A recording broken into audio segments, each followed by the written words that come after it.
아멘. 오늘 우리에게 주신 하나님 말씀은 잠언 29장입니다. 잠언 29장 15절부터 27절입니다. 잠언 29장 15절부터 27절까지 우리 구약성경 944페이지입니다. 천천히 우리 같이 합독하겠습니다. 채찍과 꾸지람이 지혜를 주거늘 임의로 행하게 버려둔 자식은 어미를 욕되게 하느니라. 악인이 많아지면 죄도 많아지나니 의인은 그들의 망함을 보리라. 네 자식을 징계하라. 그리하면 그가 너를 평안하게 하겠고 또 내 마음에 기쁨을 주리라. 묵시가 없으면 백성이 방자히 행하거니와 율법을 지키는 자는 복이 있느니라. 종은 말만 하면 고치지 아니하나니 이는 그가 알고도 따르지 아니함이라. 네가 말이 조급한 사람을 보느냐? 그보다 미련한 자에게 오히려 희망이 있느니라. 종을 어렸을 때부터 곱게 양육하면 그가 나중에 자식인 채 하리라. 노하는 자는 다툼을 일으키고 성내는 자는 범죄함이 많으니라. 사람이 교만함이 낮아지게 되겠고 마음이 겸손하면 영예를 얻으리라. 도둑과 짝하는 자는 자기의 영혼을 미워하는 자라. 그는 저주를 들어도 진술하지 아니하느니라. 사람을 두려워하면 올무가 걸리게 되거니와 여호와를 의지하는 자는 안전하리라. 주권자에게 은혜를 구하는 자가 많으나 사람이 이른 작정은 여호와로 말미암느니라. 불의한 자는 의인에게 미움을 받고 바르게 행하는 자는 악인에게 미움을 받느니라. 아멘. 네, 오늘은 묵시가 없으면 방자히 행한다라는 제목으로 말씀을 전하겠습니다. 오늘 둘째 솔로몬 잠언집의 마지막 부분으로 징계의 유익과 율법에 기초한 의와 하나님의 궁극적인 주권에 대한 교육이 나옵니다. 오늘 첫 번째 묵상하고자 하는 것은 15절에 임의로 행하게 버려둔 자식은 어미를 욕되게 하느니라 라는 말씀입니다. 자녀가 임의로 행동하거나 백성이 방자하게 행동할 때 또는 종이 자녀인 채 할 때 그 원인을 밝히면서 또한 예방책을 또한 제시합니다. 묵시가 사라지면 공동체 안에서의 권위가 무너집니다. 묵시는 앞길을 인도하는 가르침입니다. 또한 비전이라고도 합니다. 하나님의 말씀으로 날마다 우리 계획을 점검하지 않으면 상황과 느낌이 우리의 인도할 것입니다. 한 해의 절반을 지나오며 하나님의 동행 없이 우리가 또 살았다면 다시 한번 회개하며 새롭게 결단하는 시간이 되었으면 좋겠습니다. 남은 6개월 동안도 또 하나님의 인도하심을 구하며 연초에 계획했던 것들이 올바로 행하지 않냐면 다시 재무장하여서 하나님이 기뻐하는 모습으로 우리가 또한 다시 서야 할 것입니다. 권위가 무너지기 전에 공동체 안에서 하나님의 뜻과 법을 온전히 세워가야 합니다. 가정에서도 우리 부모님이 이런 것을 기뻐하고 이런 것은 싫어하신다는 정확한 경계를 우리가 그어놓지 아니하면 자녀들은 또 좋은 편에 자기의 이로운 편에 서게 됩니다. 그런 면에서 부모는 공통적으로 하는 쪽에 치우치는 것이 아니라 정확한 공의를 가정의 공의와 사랑을 잘 체계를 잡아야 합니다. 만약 권위가 무너질 조짐이 보이면 반드시 징계에서 바로 잡아야 합니다.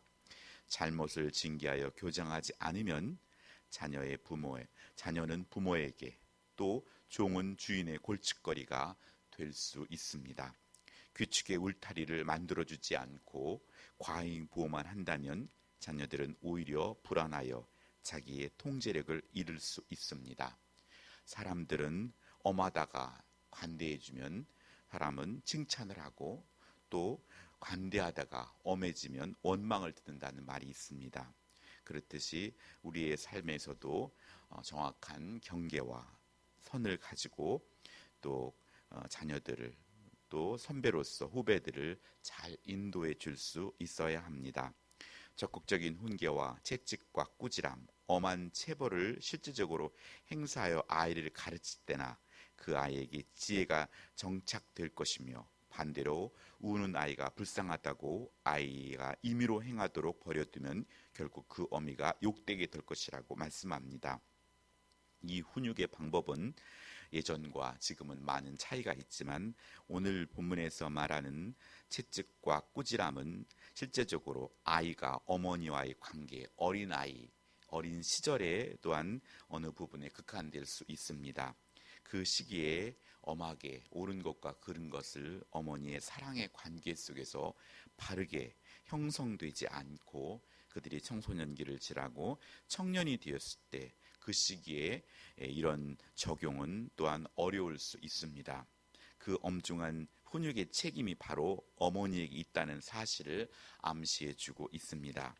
인격을 공격하거나 또 자녀를 노엽게 하지 않고 학대가 되지 않도록 부모가 먼저 감정을 절제하며 훈육하는 기술을 말씀을 통해 배워야 하고, 우리가 지금까지 부모로부터 또 듣고 배운 것이 아니라 하나님의 말씀을 통해서 정화되고 하나님의 말씀을 통해서 훈육하는 방법들을 우리가 깨닫고 하나님께 지혜를 구해야 합니다. 일관성 있는 신앙과 삶의 모습으로 자녀에게 신뢰를 쌓아야 합니다. 하여서 가정에서의 모습과 또 교회에서의 모습이 동일하도록, 잘못한 것은 잘못했다고 자녀에게도 사과하며 온전하게 연약한 자로서 또한 말씀을 따라가는 자로서 바른 모습을 보여줄 때 자녀들은 더딜지라도 그가 부모의 아름다운 신앙의 모습을 따라갈 수 있을 것입니다. 무엇보다도 사랑으로 자녀의 마음을 읽고 기다려 줘야 합니다. 율법을 지키는 자는 복이 있다고 말씀합니다.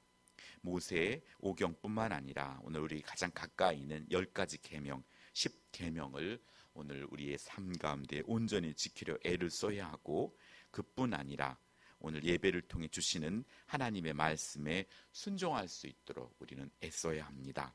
나라에도 법을 잘 지키면 평안하게 됩니다. 법을 어기면 그에 합당한 징계가 있듯이 직장이나 공동체 안에서도 규칙을 위반했을 때에는 말만이 아닌 잘못에 대한 책임을 지도록 해야 합니다.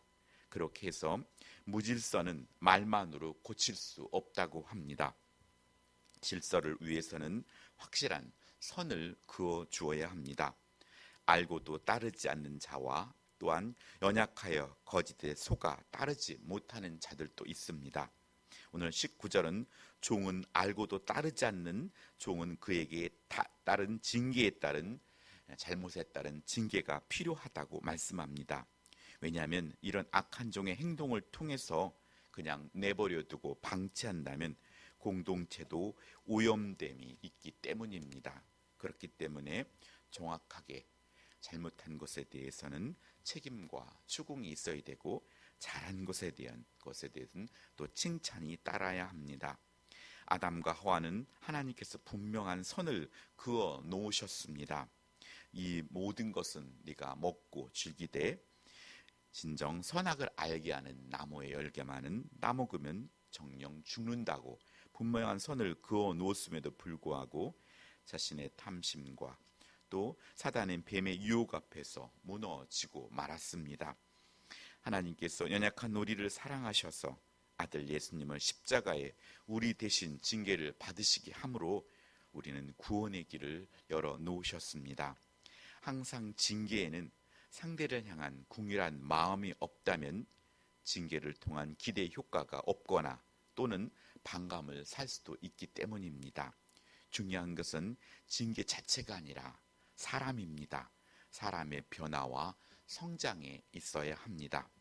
또한 말이 조급하여서 지혜자의 말을 귀담아 듣지 않고 자기가 다 아는 듯 아는 채를 잘할 때마다 급하게 자기 말만 주장함으로 말미암아 공동체는 그들의 작은 소리들이 귀담아 들을 수도 없고 그 말조차도 꺼내지 못하는 상황이 될 수 있습니다. 그래서 교회든 가정이든 어른은 그것들을 잘 균형 있게 가르마를 타줘야 합니다.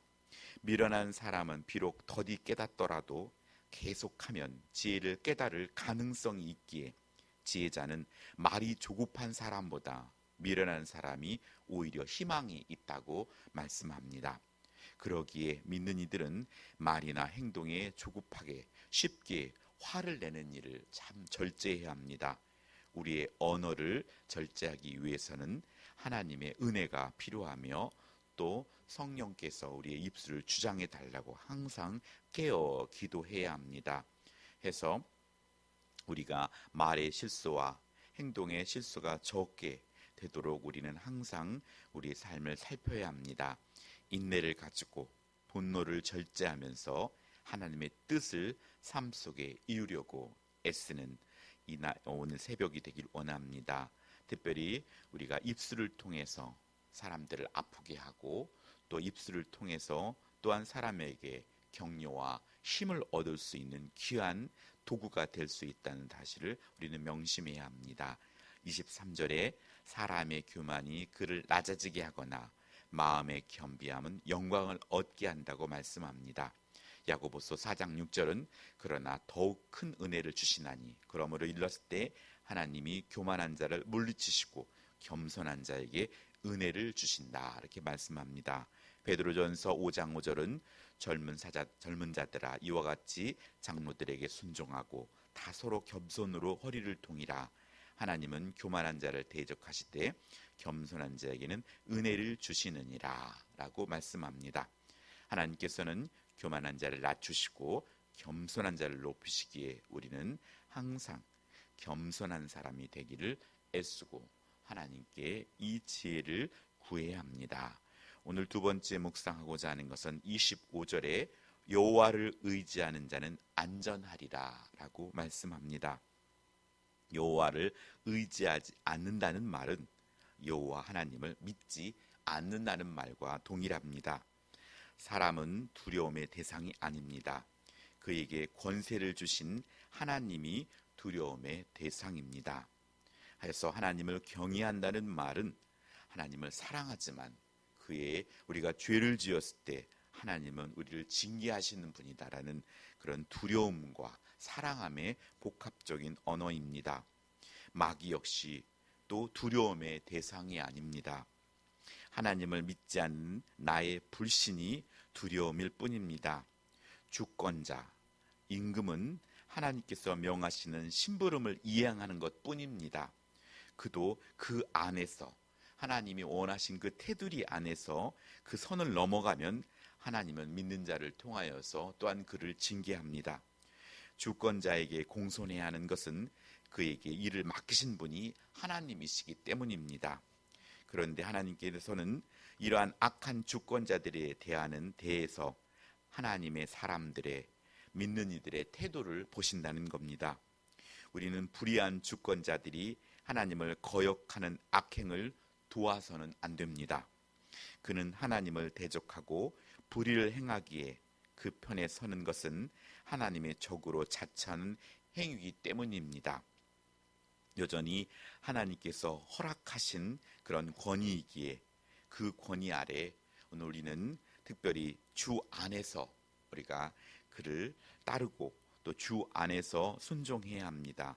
그렇기 때문에 오늘 지도자가 믿음의 지도자여 하나님을 두려워하는 지도자가 뽑혀야 하는 것입니다. 그렇지 않다면 우리는 그 아래서 너무나 힘겨운 싸움을 싸워야 하기 때문입니다. 우리는 하나님을 대적하는 그들에게 멸망을 예고하는 나팔수임을 잊지 말아야 합니다. 그러하여서 그의 악행을 중단하고 회개할 것과 그가 순종해야 할 하나님의 뜻을 분명하게 들려주는 것, 이것이 이 땅의 빛과 소금의 삶을 보여주며 살아야 하는 하나님의 자녀의 몫입니다. 누구를 친구 삼고 누구를 적으로 삼을지 우리는 선택해야 합니다. 의인들에게 미움을 받으면 불의한 자입니다. 악인들에게 미움을 받는다면 바르게 행하고 있다는 것입니다. 의인들은 하나님의 친구입니다. 하나님의 친구들은 그의 말씀과 함께 살아감으로 하나님과 동행하는 자들입니다. 예수님도 가난한 자의 친구가 되어 주셨습니다. 오늘도 여호와를 의지하면서 연약한 자의 친구로 승리하는 또한 복된 날이 되기를 간절히 소원합니다. 기도하겠습니다. 하나님 아버지 감사드립니다. 임의로 흥하게 내버려둔 자식은 어미를 욕되게 한다고 또한 말씀합니다. 아울러 묵시가 없으면 방자에 행하듯이 오늘 하나님의 말씀에 우리가 매이는 것이 복임을 알게 하시고 우리에게 주신 그 직분을 온전히 감당하는 것 또한 복임을 알게 하여 주시옵소서. 주님의 아버지 그 사슬에 매여서 우리가 주께 주시는 은혜와 그 훈련과 또 은혜를 감당하며 주님이 주시는 복을 누리며 살아갈 수 있도록 역사해 주시옵소서. 여호와를 의지하는 자는 안전하리라 말씀해 주셨던 것처럼 진심으로 여호와를 믿고 의지하는 삶을 살게 하여 주시옵소서. 아울러 이 세상의 권력자들보다 하나님을 더 의지하고 하나님의 때를 기다리며 하나님의 선한 도구로 사용되게 하여 주시옵소서. 오늘 이 하루도 하나님 지켜주시고 사랑하는 지체들이, 사랑하는 우리 성도들이 그에 맡은 자리에서 주일을 잘 준비하여서 오늘도 내일도 하나님의 주일을 온전히 성수하며 아버지께 예배하는 자로 설 수 있도록 사랑하는 성도님들과 또 사랑하는 지체들을 하나님께서 지키시고 보호하여 주시옵소서. 감사드리며 예수님의 이름으로 기도드렸습니다. 아멘.